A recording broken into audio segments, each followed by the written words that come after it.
God can't do anything in your life if you are weak, if you are untalented, if you are unskillful. This is what the Bible says. Ephesians 3:20 clearly says, if you are weak, if you are untalented, you can't get anything in life. So I would say, make yourself powerful, make yourself talented as you can. Make yourself skillful as you can. Make yourself wise as you can. Make yourself capable as you can.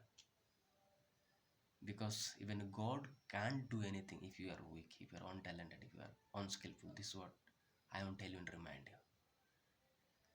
ଯଦି ଆପଣମାନଙ୍କ ପାଖରେ ଦକ୍ଷତା ନାହିଁ, ପ୍ରତିଭା ନାହିଁ, talent ନାହିଁ, ଯୋଗ୍ୟତା ନାହିଁ, ତାହେଲେ ତ ଗଡ୍ ମଧ୍ୟ ଆପଣମାନଙ୍କ ଜୀବନରେ କିଛି କରିବ ନାହିଁ। ଏଇଟା ମୁଁ କହୁନାହିଁ, ବାଇବେଲ କହୁଛି। ଏଫେସୀୟ 3:20 କହୁଛି। ଯଦି ଆପଣଙ୍କର ଟ୍ୟାଲେଣ୍ଟ ନାହିଁ, ଦକ୍ଷତା ନାହିଁ, ପ୍ରତିଭା ନାହିଁ, ତାହେଲେ ଗଡ୍ ମଧ୍ୟ ଆପଣଙ୍କ ଜୀବନରେ କିଛି ମଧ୍ୟ କରିବ ନାହିଁ। ତ ସେଥିପାଇଁ ଯେତିକି ପାରୁଛୁ ସେତିକି ନିଜକୁ ଯୋଗ୍ୟତା ବନାଅ, ଯେତିକି ପାରୁଛୁ ସେତିକି ନିଜକୁ ଟ୍ୟାଲେଣ୍ଟେଡ୍ ବନାଅ, ନିଜକୁ ସ୍କିଲଫୁଲ୍ ବନାଅ, ନିଜକୁ ବୁଦ୍ଧିମାନ ବନାଅ, ଯେତିକି ପାରୁଛୁ ସେତିକି। ଯଦି ଆପଣମାନେ ଦୁର୍ବଳ, ଯଦି ଆପଣଙ୍କ ଟ୍ୟାଲେଣ୍ଟ ନାହିଁ, ଯୋଗ୍ୟତା ନାହିଁ, ସ୍କିଲ୍ ନାହିଁ, ତାହେଲେ ଗଡ୍ ମଧ୍ୟ ଆପଣଙ୍କ ଜୀବନରେ କିଛି ମଧ୍ୟ କରିବ ନାହିଁ। এই ସତ୍ୟ କଥାକୁ ଜାଣି ରଖନ୍ତୁ।